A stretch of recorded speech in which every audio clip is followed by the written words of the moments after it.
오늘 말씀은 창세기 32장입니다. 야곱이 길을 가는데 하나님의 사자들이 그를 만난지라. 야곱이 그들을 볼 때에 이르기를 이는 하나님의 군대라 하고 그 땅 이름을 마하나임이라 하였더라. 아빠는 그런 생각을 해봤어요. 왜 이 시점에 하나님의 사자들이 야곱을 만났을까요? 이 시점이라 하면 야곱이 그의 외삼촌 라반에게서 해를 받을 뻔하였지만 하나님께서 지켜주신 덕에 간신히 모면을 하였고, 그런데 요 다음 절에서부터 나오지만 이제 또 하나의 정말 늑대를 피하였더니 호랑이를 만났던 것처럼 그 외삼촌 라반을 피해서 간신히 도망 나왔지만 그가 가는 길에 있는 사람은 바로 그가 뒤통수를 쳤고 그에게 이를 갈고 있는 형 에서라는 것을 야곱이 알고 있었어요. 그래서 그 마음이 흐트러지고 정말 하나님을 의지하지 않고 자기의 또 꾀를 의지할 것을 하나님께서 아셨고, 그래서 하나님께서 하나님의 사자들을 그를 만나게 하셨던 것 같아요. 그런데 안타깝게도 그 만남에도 불구하고 야곱이 하는 행동은 하나님을 의지해서 어려움을 이겨내는 것이 아니라 어떻게 하든 자기의 방법을 통해서 이제까지 그렇게 살아왔던 것처럼 자기의 방법으로 그것을 이겨낼 궁리만을 하고 있음을 보게 됩니다. 야곱이 세일 땅 에돔 들에 있는 형 에서에게로 자기보다 앞서 사자들을 보내며 그들에게 명령하여 이르되 너희는 내 주 에서에게 이같이 말하라. 주의 종 야곱이 이같이 말하기를 내가 라반과 함께 거류하며 지금까지 머물러 있었사오며 내게 소와 나귀와 양떼와 노비가 있으므로 사람을 보내어 내 주께 알리고 내 주께 은혜 받기를 원하나이다 하라 하였더니 1차 방법은 뇌물이었어요. 내가 가진 게 많아요. 내가 이거를 드릴게요. 뇌물로 드릴 테니까 나 좀 용서해 주세요. 나 좀 받아주세요. 이렇게 한 거죠. 사자들이 야곱에게 돌아와 이르되 우리가 주인의 형 에서에게 이른즉 그가 400명을 거느리고 주인을 만나려고 오더이다. 근데 뇌물의 방법이 통하지 않아요. 보통 이렇게 해서 다 됐던 것 같은데 그 방법이 먹히지 않습니다.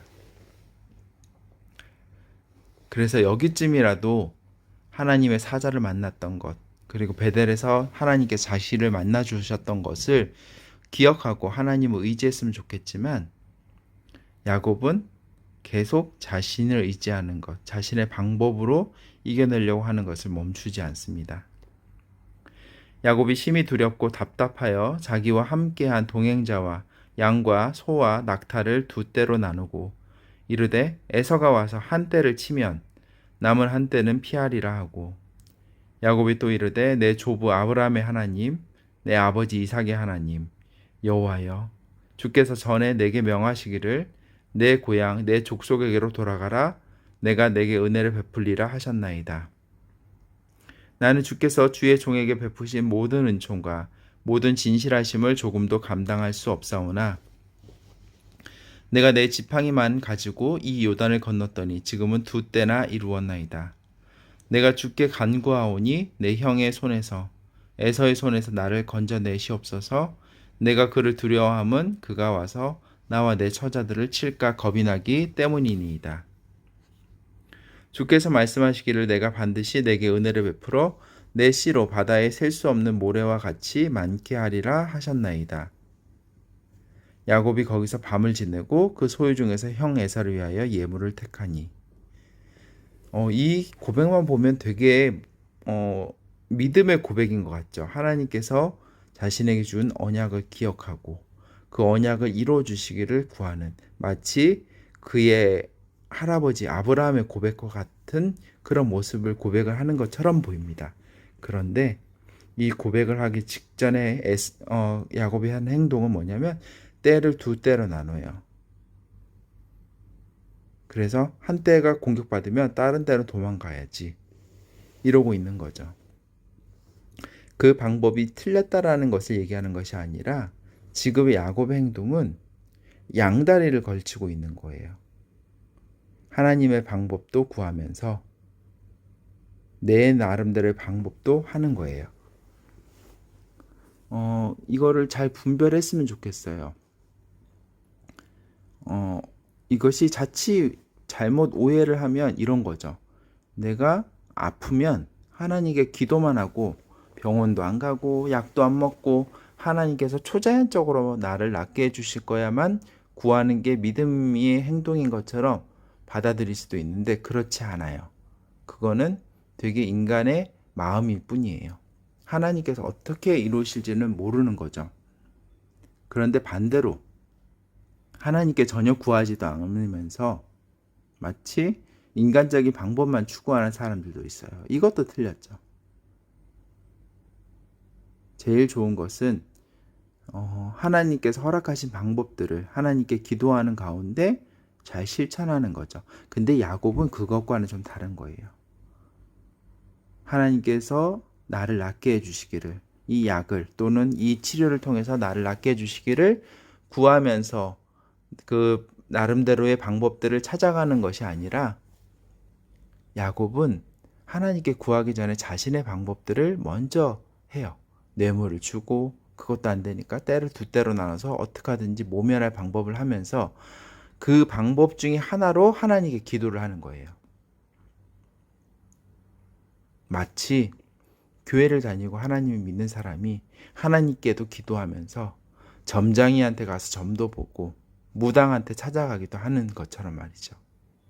근데 이런 모습들은 오늘날의 교회 안에서도 참 많이 보여지는 모습이에요. 하나님과 세상을 겸하여 섬기는 것. 성경에는 분명히 그렇게 얘기하거든요. 하나님과 재물을 겸하여 섬길 수 없다. 하나님과 어떤 것도 겸하여 섬길 수 없음에도 그렇게 살아가는 자들이 많이 있어요. 우리도 그렇게 될 수 있어요. 그렇기 때문에 늘 우리를 돌아보아야 돼요. 야곱이 거기서 밤을 지내고 그 소유 중에서 형 에서를 위하여 예물을 택하니 암염소가 200이요 순염소가 20이요 암양이 200이요 순양이 20이요 전나는 낙타 30과 그 새끼요 암소가 40이요 황소가 10이요 암나귀가 20이요 그 새끼 나귀가 10이라. 그것을 각각 때로 나누어 종들의 손에 맡기고 그의 종에게 이르되 나보다 앞서 건너가서 각 때로 거리를 두게 하라 하고. 여기가 칼바지가 되게 한 거예요. 이들을 칼바지로 내세운 거예요. 이들이 공격당하는 거 보면 난 도망가야지. 그것도 앞선 자에게 명령하여 이르되 내 형 에서가 너를 만나 묻기를 내가 누구의 사람이며 어디로 가느냐 내 앞에 것은 누구의 것이냐 하거든. 대답하기를 주의 종 야곱의 것이요 자기 주 에서에게로 보내는 예물이오며 야곱도 우리 뒤에 있나이다 하라 하고.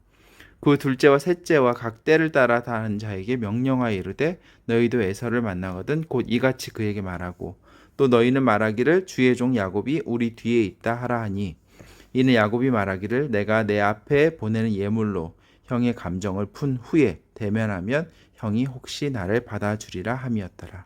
여기서 속마음이 나오죠. 기도는 방법 중에 하나였고 가장 메인의 방법은 뭐냐면 뇌물이에요. 뇌물. 그가 생각한 가장 잘 먹히는 방법으로 이 위기를 모면하려고 해요.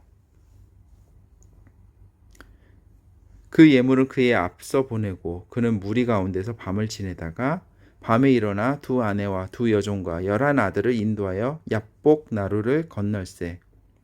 그들을 인도하여 시내를 건너가게 하며 그의 소유도 건너가게 하고 야곱은 홀로 남았더니 어떤 사람이 날이 새도록 야곱과 씨름하다가 자기가 야곱을 이기지 못함을 보고 그가 야곱의 허벅지 관절을 치매 야곱의 허벅지 관절이 그 사람과 씨름할 때 어긋났더라. 그가 이르되 날이 새려하니 나로 가게 하라. 야곱이 이르되 당신이 내게 축복하지 아니하면 가게 하지 아니하겠나이다.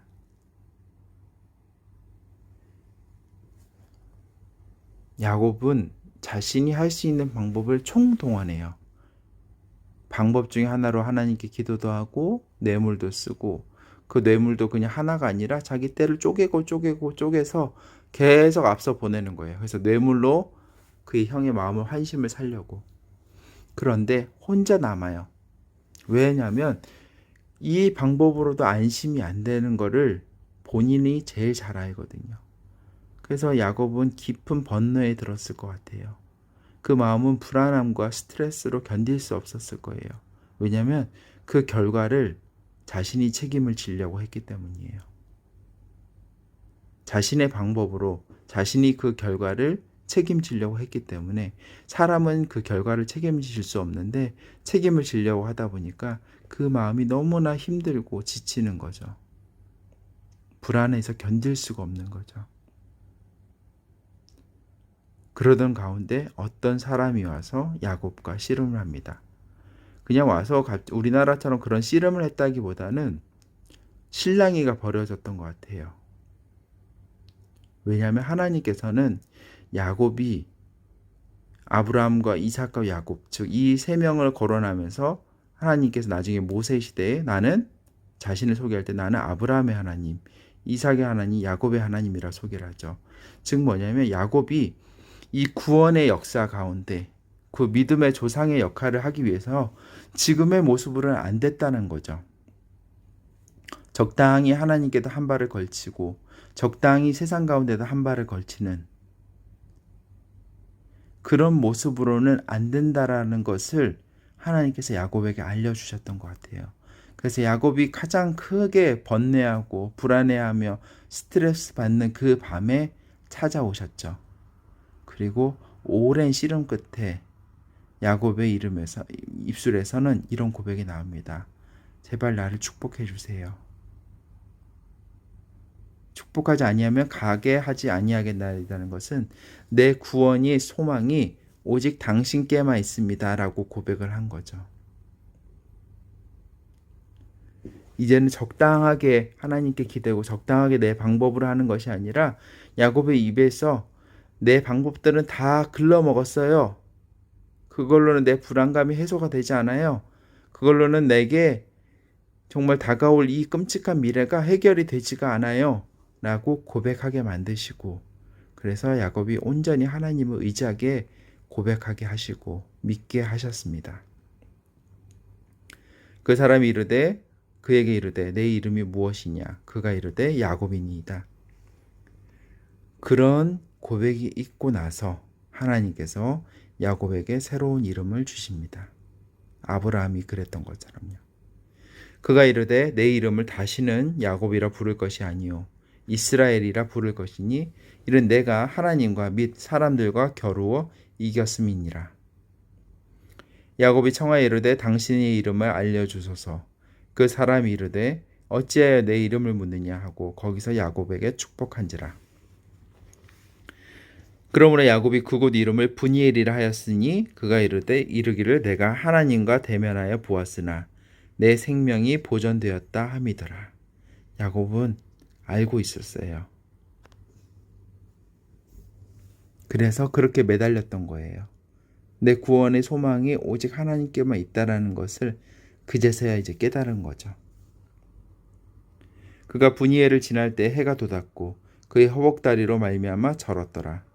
그 사람이 야곱의 허벅지 관절에 있는 둔부의 힘줄을 쳤으므로 이스라엘 사람들이 지금까지 허벅지 관절에 있는 둔부의 힘줄을 먹지 아니하더라. 아멘. 오늘은 여기까지 하겠습니다.